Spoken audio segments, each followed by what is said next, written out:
Martyn, we talked offline. You do a show that talks about everything EV, not just Tesla, but and so I brought you on here, as we said offline, specifically to talk about things other than Tesla, the entire EV space. But we gotta at least set the table a little bit. So what's your, because I don't know if you know, but I have the Tesla Daily guy on now and again. He's obviously a Tesla diehard. From your perspective of the overall EV space, what's happening with Tesla right now? Is it just they're finally hitting those economies of scale that were promised all along? Yeah, I think economies of scale is a big part. Thank you for having me on, by the way, Brian. No And problem. it's so good to come on and talk to you and your fans about EVs from a perspective, maybe from a European perspective or more global. But you're absolutely right. Tesla has been on a rip lately because they've certainly hit their stride. I will say there's a little bit of a bubble around Tesla, so haters are going to hate me in my mentions, but that's fine because I just think that so many of the fundamentals haven't changed, and yet people are kind of jumping on board. Some will want to make a quick buck with trading it, but largely, you're absolutely right. They've hit their stride and they're driving an entire industry forward. And then that's what's interesting is the automobile industry, as big as it is just a tiny fraction. Like if you look at the market capitalizations of the big automakers, and admittedly Tesla is up there, whatever they are today, like 400 and something, like 410, 412 billion. Right. We should have checked right before recording, because I God know, only I know. knows on a day-to-day basis. It will have changed. It'll Yeah. be double. But all the big car companies. But then you put them on a graph and you put them next to Amazon, Microsoft, Apple, and they're just a footnote. And so what's happening is the EV industry is becoming the tech industry, and at some point, there's going to be lots of winners. It's not going to be one winner, but Tesla are certainly capturing that part of the mix between tech and automaker, and they happen to make cars. But there's so much going on with the company that it does justify a bigger valuation. Well, and that's specifically what we're going to talk about, is who these other winners could be. But again, as someone that maybe is not a Tesla diehard, from your perspective, is there anything that we should worry about? Is there anything on the horizons? Because I remember even a year, 2 years ago, there were things like the tax credits going away, maybe the Chinese market not maybe being a problem, or things like that. Is there anything on the horizon that maybe would give you pause about Tesla right now? None whatsoever. And Okay, there's, asked there's and answered. I guess. there's just nothing about that. So, even if Elon were to leave the face, because Elon goes to Mars, so let's not be morbid and say that a horrible accident happened. Right, right, But right. in 2022, Elon achieves his dream. He goes to Mars, and we say goodbye to him forever. I still think the company, the tech, the IP, the management team, the brand, it would take a knock in the way that that Apple took a knock when we said goodbye to Steve, but ultimately is a bigger, stronger company all these years later. And so there's nothing about that I worry about. And even a couple of years ago, you're thinking, well, the other automakers could well catch up. And by the way, when they all put out press releases, they're all in the first sentence. They were all, this is fill in the blanks plan to become the global leader in e-mobility.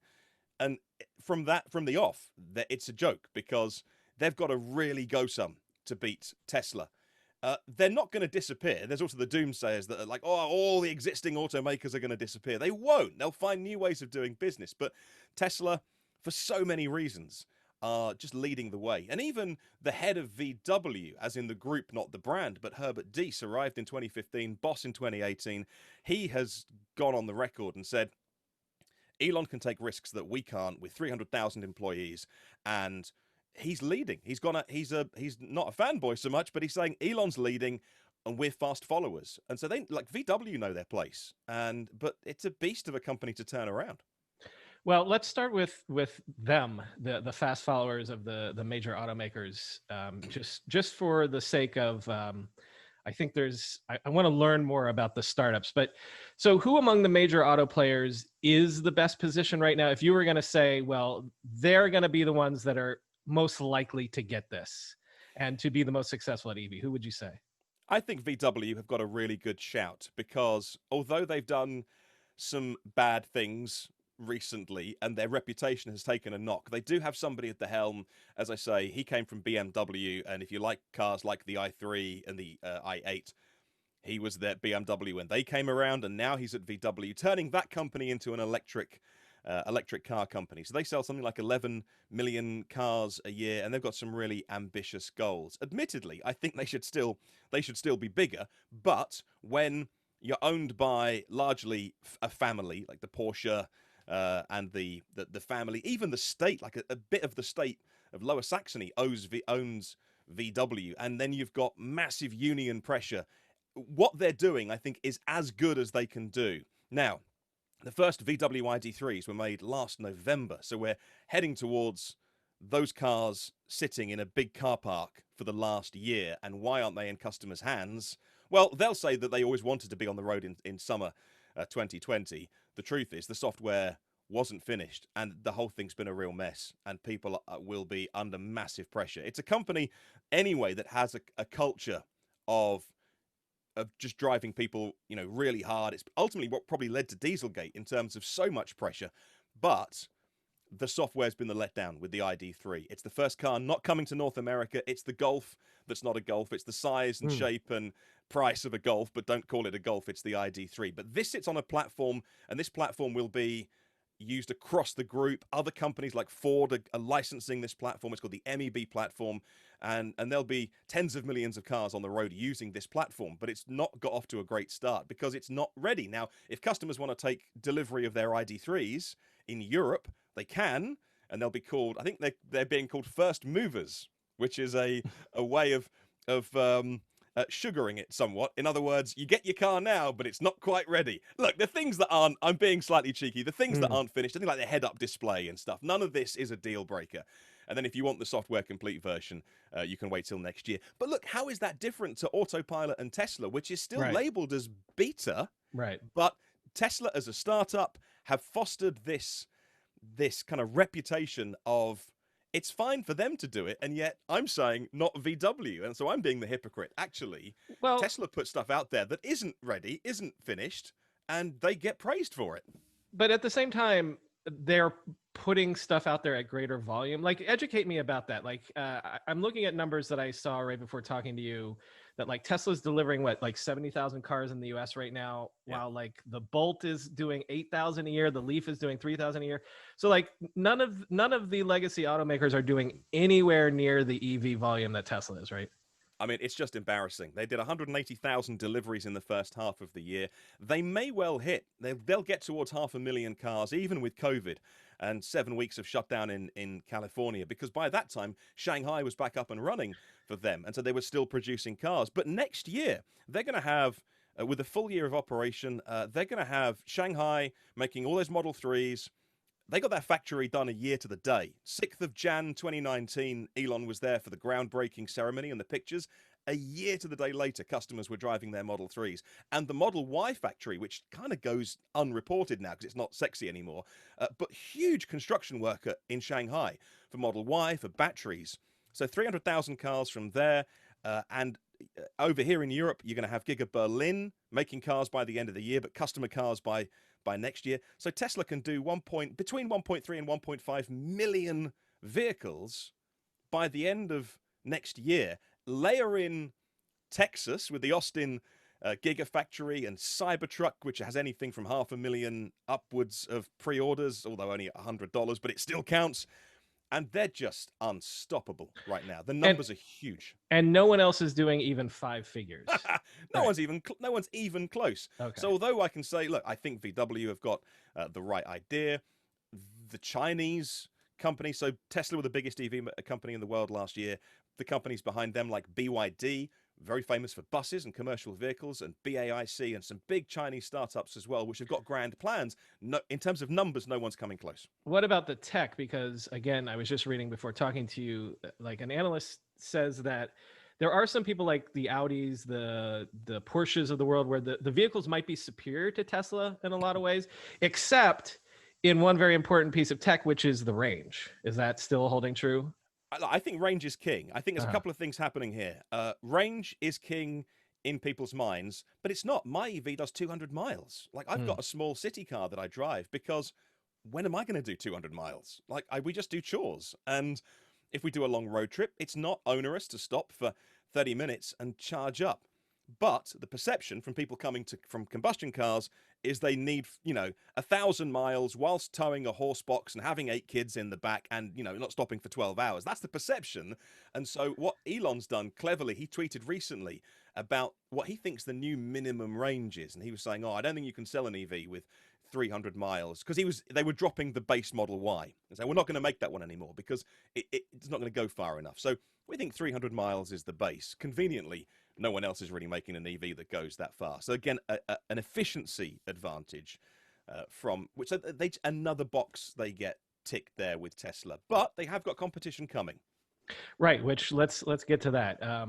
And frankly, this is educate Brian time. So I've got a list of some of the others here: Rivian, Fisker, Faraday. But just tell me first, in your opinion, who should I know about other than Tesla in terms of a startup first? Lucid, every day of the week. The team there, not to bang on about Tesla, but the cohort there, largely, there's a lot of people that came from Tesla, including their CTO and CEO, who was the guy behind the Model S program back at Tesla. So they've got good people, great tech. They've gone really big on efficiency.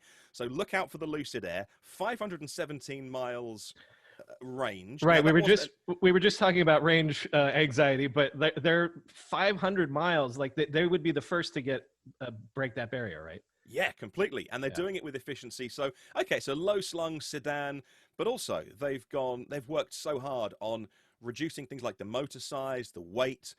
The battery is only 13 kilowatt hours, 113 kilowatt hour usable pack, which is only slightly bigger than a Model S, which is 100 miles plus less. And so Lucid's efficiency looks like it's going to be great. Not a cheap car starting at 60, but going over 100K for that. We'll find out more on the 9th of September when they do the reveal of that car. But I really, really rate Lucid for going about their business quietly, diligently, and making a great EV. Look, it's a high-end luxury EV, but have them on your radar. Should Rivian be on my radar? 100%.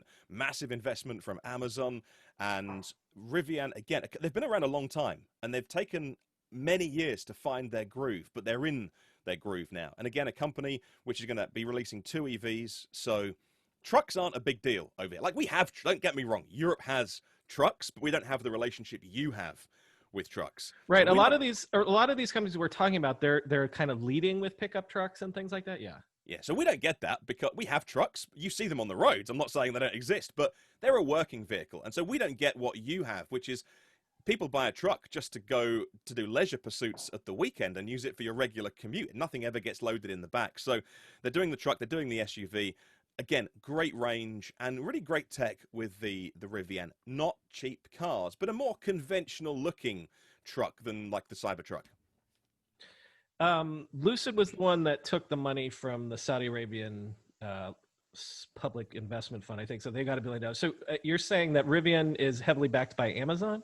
Yeah, and again, Amazon are using that relationship to have about 10,000 Amazon electric trucks. Right. Okay, that's about them. that per year. There's 100,000 Amazon electric trucks by 2030. So over the next 8 years, again, not a massive run rate when you divide it by per year, if that's a linear curve as well. But again, just when Amazon put their money into something, you know that it's going to be taken really seriously. And again, a great team behind Rivian, which gives me a load of confidence and a ton of interest in those cars. What about Faraday? Faraday was one of those ones that I heard a lot about, and then I felt like I'd gotten in trouble or something. Yeah, completely. And again, big ambitions, but they just came unstuck when they realized how much it costs to get an EV on the road. And sadly, I don't think we're going to see anything from Faraday. Let's talk about Byton. They're a Chinese player, right?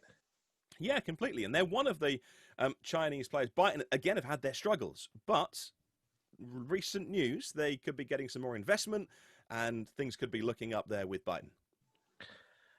Then one more on my list, because I want to lead us into what you can tell me about the SPAC phenomenon, which I just learned about and listeners just learned about recently, but it's big in the car space. So is it Lordstown Motors that is the most recent one to do a SPAC? And so first tell me what Lordstown does. They're another truck. Yeah, they're making trucks to be used as trucks, though. So they're making the endurance, and that is meant to be a truck that is out there and earning its keep. And again, they're one of the companies that hopefully have the funding now to bring that car to market. But it's fantastically expensive to bring an electric car to market. And so, as you say, they've increasingly found this way to try and achieve that. And so neither of us have backgrounds in finance or Wall Street, but for whatever reason, SPACs suddenly seem to be the method of choice for these companies to raise this capital. Like, everyone forgets what an IPO is. It's not just for the founders to get rich, it's to raise capital for a young company in theory. Yeah. And so do you have any sense of, is it just everyone's like, wow, look at what Tesla's stock price has done. If we can just get a publicly traded stock, like we'll have a lot of arrows in our quiver, I guess. Yeah, there is an element of that. So, one example of that would be Fisker. So they are taking this route to market. So for anyone listening or watching, so very simply, you can do an IPO with this SPAC, and you can have investors that don't know what they're investing in, but you have the body that is then the money is placed in like a trust, and then they've got 2 or 3 years, and it's time limited, to go out and do a deal and find a company to merge with. And so that's the background that's happening here. So that happened with Fisker, for instance. They've got a great SUV. It looks great. It's called the Ocean. And Henrik Fisker is a great designer. And I think what they've done with the design of it is really good. But then to use an example of that, so in their documents, they said, well, we want to use the VW MEB platform like Ford are doing. So we'll use that platform. So we haven't got to worry about steering racks and, how the car, we're just going to put the body on top and make it look like a Fisker. And the market was like, well, that's great.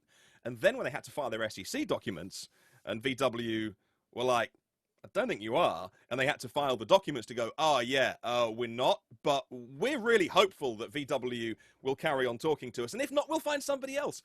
And the stock price dropped. It was like 20% in a day. And it's so like that volatility to me doesn't say this is a steady, in a way boring, but in a very steady, working our way towards producing a car, which is, Elon's talked about production hell at a famous quote of his. It's so hard to do this. So you're right. There is a little bit of jumping on a bandwagon element about this. When we talk about, this is sort of coming back to Tesla's lead.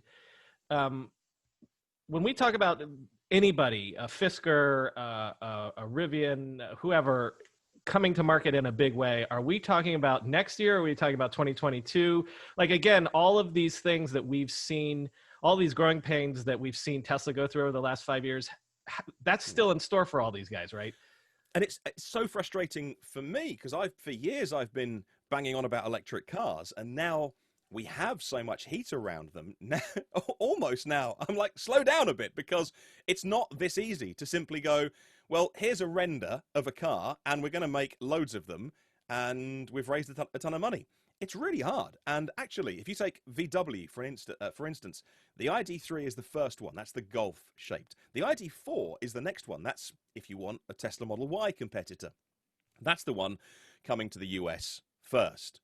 But the numbers aren't going to be there. So VW of North America want a load of the ID4s to sell, and they could be a very popular car starting at just over 30 grand. Of course, VW are still eligible for the $7,500 federal tax credit, which has expired now for Tesla and with the Chevy Bolt. And so they get those advantages, but they just won't get any of those in numbers coming to North America. They'll be made in Germany. They're being made in Anting in China. But the Chattanooga plant in the US won't start making them till 2022. So you're right, they are still 1 or 2 years away. And the same happens for the Toyota RAV4, for instance, the Prime. It's a plug-in hybrid, very, very popular. Dealers have got waiting lists. Toyota just don't want to make many of them. And so there's demand. There's a huge demand for electric cars, but a lot of these car makers aren't making enough of them. Right. So what you're telling me is, if I was in the market for an EV and I wanted to choose between 4 or 5 different options, it's not until 2022 or 2023 that I'll really realistically have that as an option. And that, so yes and no. Mm. One of the things that's happened this year, so Europe introduced some new emissions regulations, and it's all to do with if you sell enough electric vehicles to balance out the fossil cars that you sell, then you haven't got to pay any of the fines. And so it's, roughly every 2 EVs you sell, you can sell one of your nice, big, expensive fossil cars with a nice, big, fat profit margin. And so, but that tapers down quite quickly. So for this year, a lot of the EV makers have sent all their cars to Europe, because if they don't sell enough EVs, they're going to face really big fines for selling too many fossil cars. Now, COVID might have changed that because all car sales are down, but still. So yes, when that starts to taper down, all of a sudden, miraculously, you'll find cars available in the US. With all of these, again, maybe not here yet, but all of these cars coming to market, what's the state of the charging networks? Is it still just a chaos of all sorts of different proprietary things? Still too much. And you've got it good, right? Because you've mainly got Electrify America, Electrify Canada. These are the networks funded with the "you did a very bad thing" VW money. And so 2 billion invested in a charging network of 50 and 150 and 350 kilowatt DC fast chargers across North America. And so largely you've got that and some other big networks. Over here, the market's a little more established, but that means there's more of a land grab. And if I want to drive across Europe with my EV, I've got to have a wallet full of RFID cards with apps. Some of them I've got to then open my email to confirm my email address, and I just want to plug my car in. Now, that's changing, and it's changing with a technology called Plug and Charge, and that uniquely identifies your car, like the new Porsche Taycan does this with the new chargers as well. So it's basically a Tesla supercharger for everybody else. So the cars are equipped with it, the chargers are equipped with it. You plug your car in, does a little handshake, and the car identifies itself. You already have your account set up with them, just as you've got your credit card in your iTunes account, and then it just bills you. All the billing happens in the background. You plug it in, you unplug, and you go on your way. It's called Plug and Charge. It's coming to the US and to Europe as well. And you know what? That we should never have been in this situation where everyone tried to get their own little their own little bit of the charging network. Somebody should have grabbed it by the scruff of the neck, but who was going to do it? Like the European Union, regulators, car makers? No one did it. And so now we're left with this mishmash, this patchwork of chargers. They will all get joined up, and they'll all get smart, and they will all get connected, but that's going to take a little while. Last thing, you mentioned this right before we started recording, and it's something that I don't know if we've covered on here before, but we covered something similar, which this growing sense that you can have a piece of hardware and you might not necessarily own it. The most recent examples are the old original Sonos speakers that are now bricked. Not bricked, you can still use them, but they won't get updated. There was recently the stories that you can't load every program in the world on your Mac. There's certain things that the Apple won't. So the question is, if I buy a piece of hardware, do I actually own it? And I feel like maybe I've done a story like this with cars, but now that software is eating the auto industry, tell me about this idea of if you buy a $60,000 vehicle, you're really only owner of it so long as they deign to allow you to operate it. This is such a massive topic that doesn't get talked about enough. And this is the juxtaposition of tech and cars and over-the-air updates and 4 and 5G connected cars. And so tell me, like, what's the current... So I'm fully in the Apple ecosystem, right? Yeah. I've given up. I was iPhone 2 and then that was it. And I've now absolved any responsibility for worrying about my tech. Apple now does it. But for a couple of years ago, I'm like, you know what? I'm going to rebel. I'm going Android. And I bought a nice Android phone and had it for a week and was like, you know what? I spent so much money on apps. I'm just going back to Apple. So I'm in that ecosystem. Not begrudgingly, but I'm in that system. But I know people do muck about with Apple stuff. Like, what's the situation with jailbreaking? Is that community and the phone makers, are they in a sort of sort of standoff? We know it happens. People jailbreak their Apple phone, but it sort of is it like accepted in the tech community? It's really, really, it's not underground. It's in the background. Early on in iPhones, jailbreaking was a bigger thing. But not only are Apple just so proactive about, as soon as it's news when someone comes up with a new jailbreaking scheme that actually works, but then it'll only work for about 3 weeks. And so it's like there are people that do it. I know people that do it, and there's that app store, is it Cydia or something like that, that people like, but it's just no one. I mean, I would say the percentages are less than 1% of people that jailbreak iPhones, even among, super nerdy people. So Okay. So it's not really like a done thing, but no. So there's a case with Tesla recently where they've got some hardware, the motors inside your Model 3 are a bit better than you need, and they said, look, we'll make your cars better for $2,000.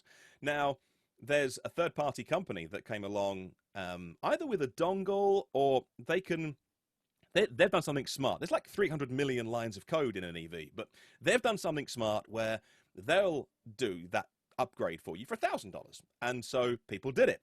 And Tesla found that bug and they squashed it. And so this company's told the people who have purchased it, don't do the over-the-air update, because in a game of cat and mouse, we've worked out how to get around Tesla's update. And I think a handful of people did do their over-the-air update with Tesla, and now there's a big warning on the screen that won't go away. There's also the case of a famous YouTuber called Rich Benoit, Rich Rebuilds. Now, he likes to recycle, reuse. It's a good thing for the planet, right? So Tesla want to save the planet, reduce carbon emissions. So he found a car that was otherwise going to be written off and got it back on the road. He's an engineer. And so his first point was, I can't buy these parts from Tesla. Tesla won't sell me the parts. And then when he finally, after a campaign, got hold of those and got the car back on the road, not only did Tesla turn off via over-the-air updates, supercharging, which I kind of get, right? So I understand that. So the supercharging network, no one was going to build a fast charging network around the world. So Tesla did, right? That's theirs, and that's fine. And they turned it off remotely on his car because they said, we don't know how you've repaired this car. And now there is a scheme where you can take it to them and they'll approve. Anyway, but they also turned off fast charging completely. So are they allowed to do that? Well, I'm waiting for a landmark law case where someone says, look, I've bought this phone. Right. So if I want to take the back off, muck about with it, put a bigger battery in, Apple aren't going to then say, we're turning off the charging ability, or hey, wait. Don't say never. I mean, yeah, like, don't say never, right? Yeah, listen. So that's where we are. But on the other hand, so Tesla obviously are aiming for robo-taxis. Like, they want to go for fully autonomous. So, level 4, there's 5 levels of agreed autonomy, 0 to 5. Level 4, let alone 5, is there is no steering wheel or pedals in the car. And they want to get to level 5. So literally, these are robo-taxis. You have nothing. There's no interface. They take you. They're doing it all with cameras. So to do that, they need a massive kind of back end, like a supercomputer. They're talking only in the last couple of weeks about this exaflop supercomputer at FP32, which is one of the fastest. They've been working on it for 2 years and will be one of the fastest supercomputers in the world. That is going to be training their neural net so that all these little edge cases of a dog running out and someone crossing the road, it's going to be able to recognize all of, apart from just highway driving, which it'll do now. So actually, if I'm going to be getting in a car that is potentially looking after my life, do I want someone mucking about with it? It's a bigger debate than just they turned off my charging. Well, I get that, but again, I want them in control so that no one's like hackers and no one's mucking about with this. Well, and certainly, and then that gets to the larger question of, well, there won't be car ownership as we understand it in however many years. But for the interim, again, like the idea, it would be insane if you did something to your phone that Apple didn't like and they wouldn't let you charge it. It's also insane on this, for most people, your car is your second biggest asset. So that the fact that you don't really have control over that asset, like I especially in the interim where we're not at level 4 or 5 yet, like that does seem insane to me. And there needs to be a court case to settle, like, whose rights are whose at this Yeah, point. who owns this car? So if Elon changes his mind one morning and wants to send an over-the-air update, so again, it's a part of a bigger debate about how much do you give up. It's like giving up personal data. So how much are you giving up for something in return? So Tesla insurance is in California. They just registered a company in China only recently. They're going to be having Tesla insurance, I imagine at some point around the world. Every Tesla customer can get Tesla insurance.